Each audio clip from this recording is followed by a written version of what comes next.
Boom. Okay, welcome back, guys. This next video here, if we're talking about building a niche agency, we're going to talk about how you're going to pick your niche. Who should you go after? What industries should you target? Now, for you local agency guys, don't worry. Obviously, you already have your niche because you just need to pick an area, anywhere. There's businesses everywhere, so pick that. But just wherever you want to go, your hometown is really what I recommend, honestly. Any place where you can meet people in person. But for those of us who are going to be doing a niche agency here, then let's talk about that. Who do you want to work with? Picking your niche really comes down to that question. If you are running a niche-specific agency, these are the kinds of people that you're going to work with every day until you close up or you sell your agency or whatever. Do you like them? Do you like working with them? Does working with them energize you? These are things to consider. And also, do they make money? This is a big thing to consider, guys. If you're super passionate about your niche and the people in it, but they're all broke, then maybe it's not a great niche to go into for starting your business. Nonprofits, for example. I know a lot of people love nonprofits. They love the message. They love what they're working on, and I don't think that nonprofits should go away. And if you really, really, really want to work with them, then I'm not going to stop you. But they don't always have money to pay for SEO. So think about it. And the same thing for a lot of startup companies too. I just want to put that out there. I'm not trying to dump on startups, and I'm not trying to dump on, people who have these ambitious ideas for kind of a weird, wacky business. But in my experience, I've had a lot of opportunities to work with startups doing SEO, and I have done that in the past a couple of times. Most times, right now I don't do it anymore. And the reason I don't do it anymore is because those couple of times I did it, it was a really bad experience. Startups tend to have cash flow issues. They tend to, they tend to have cash flow issues and then other sorts of issues that crop up. I don't know. It's hard to kind of define them right now, but when you see it. Just general disorganization, I guess, is the best way to put it. So that's just my experience. I would kind of warn people off from startups. I would really say focus on businesses that are making money. A startup is not a niche, also. So don't make that mistake. High ticket clients, they are really the way to go with this stuff, guys. That is, clients whose average price per purchase for their customers is very, very high.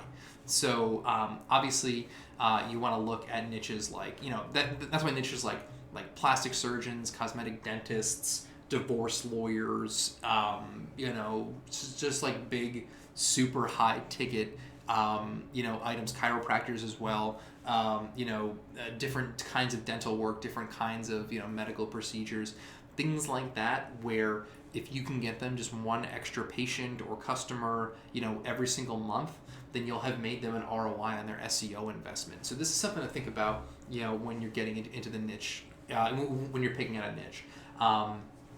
Personally, I think that a market like plastic surgeons or lawyers, that's a little bit saturated right now because they do literally get pitched every single day. Like I said single twice. I know I did. They just get pitched all day, every day, and it's hard. Sometimes it can be hard to rise above the noise, but if you are persistent, and again, follow some of the steps in the advanced prospecting area to kind of make yourself stand out from the other people who are coming in and trying to pitch them services and pitch them SEO. If you follow those steps, you're going to be different, but still, the sales cycle can be longer, and they have more negotiating power because they do have a lot of people pitching them all day. So I want you guys to kind of think outside the box here. We have a list of niches. I believe it should be in the members area. Hopefully it's below this video if I remember to put it there. If not, just comment in the group and I'll send it out. And there's really cool stuff here, guys. Niches that you wouldn't think to go after. Just kind of brainstorm it, right? If you are struggling to pick a niche, guys, think about where your friends and family work.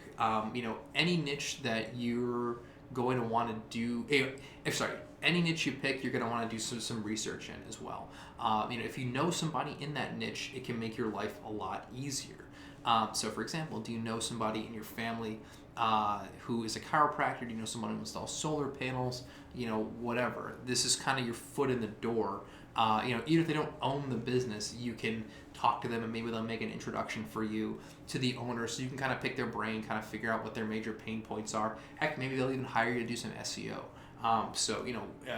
Worst comes to worst, if there's too many niches out there, you're overwhelmed, you don't know what to do, just try to make a connection with a friend or a family member who works in a certain industry that sounds kind of interesting, or that possibly might have some high ticket stuff, and just kind of you can pick their brain, or ask them to introduce you to their boss or their coworkers, and you can get information about that niche that way as well, right?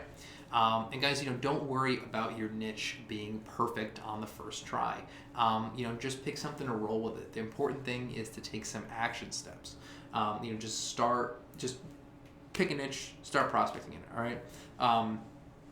You can always change your niche, right? You don't have to continually target the same niche over and over and over again. If you start out trying to work with chiropractors, but you hate chiropractors, you can't get the traction, or whatever, then all right, fine, done. Maybe you want to work with funeral homes instead. Funeral home. Hey, it might be morbid, guys, but funeral homes, that is a booming industry. Talk about a high ticket sale item. That's something to think about too. Hey, free niche. Whoever wants that, go grab it. The important thing, guys, just take action. All right, you can always change it later.